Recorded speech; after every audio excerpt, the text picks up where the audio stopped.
Ter. Bismillahirrahmanirrahim. Assalamualaikum warahmatullahi wabarakatuh. Alhamdulillahirabbil alamin. Tawakkalna 'ala Allah, la haula wala quwwata illa billah.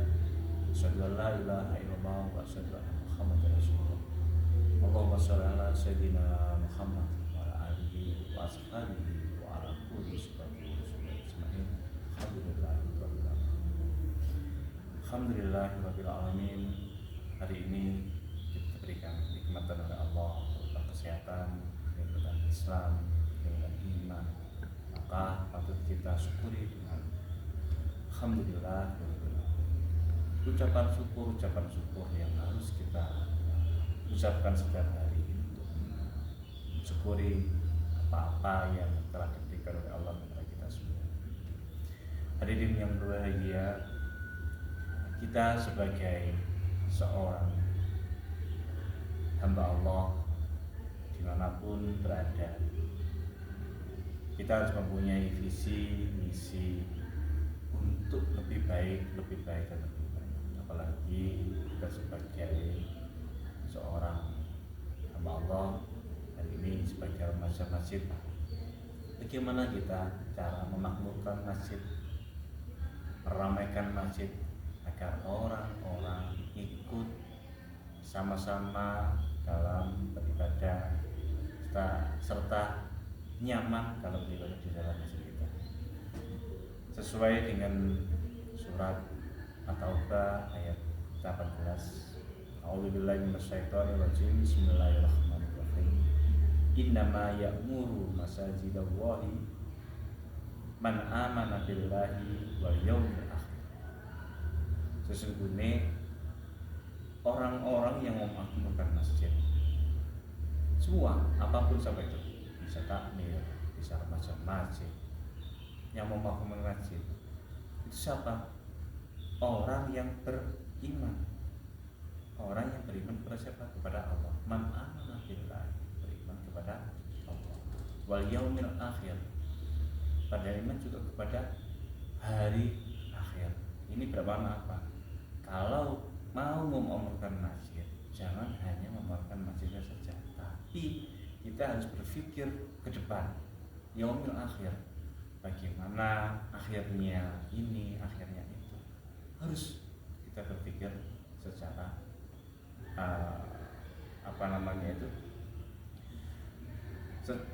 jauh ke depan, yaumil akhir.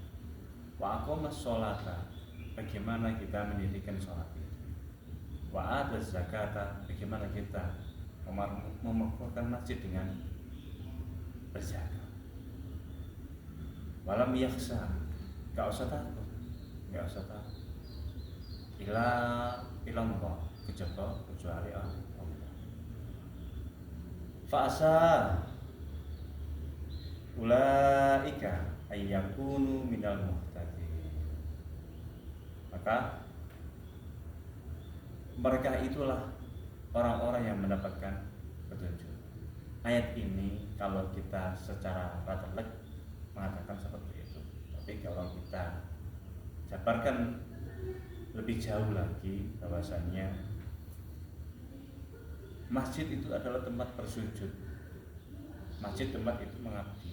Tapi bisa kita maknai bahwasanya dimanapun kita mengabdi, kalau itu di sekolah, di lembaga, ataupun mungkin di negara, bagaimana kita mengabdikan diri dengan keyakinan kepada Allah.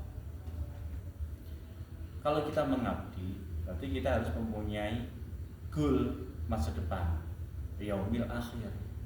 Apa goalnya kalau kita mengabdi suatu di lembaga? Katakanlah, oh saya kalau mengabdi di lembaga ini tujuan saya nanti ke sini. Harus punya goal dan tujuan tertentu untuk kita mengabdi dimanapun itu berada. Wa aqamas sholata itu bukan hanya sekedar sholat, tapi di sini memaknai bagaimana kita mewujudkan visi kita, mewujudkan goal kita di yaumil akhir tadi itu dengan sholat, dengan beraktivitas.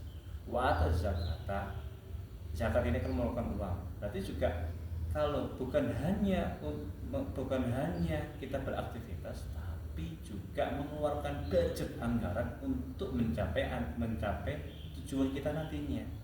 Ya kita laksanakan, ya kita biayai. Wal yaksha, gak usah takut tujuan itu nanti tercapai atau tidak, nanti Allah yang mengatur. Ulaika, yaitu mereka itu adalah ayyakuna minal muhtadin, orang-orang yang mendapatkan petunjuk. Insya Allah kalau kita istiqomah dalam mengabdi di suatu dimanapun, di lembaga, di sekolah ataupun dimanapun, dan kita melaksanakan dan kita punya goal tadi itu dan melaksanakan dengan anwal, dengan anfus, dengan harta benda untuk mewujudkan goal tadi itu, keinginan kita, nggak usah takut, dan nanti di jalannya Allah akan memberikan petunjuk bagi kita. Hadza wa yana wa yarfatna walhamdulillahi rabbil alamin. Assalamualaikum warahmatullahi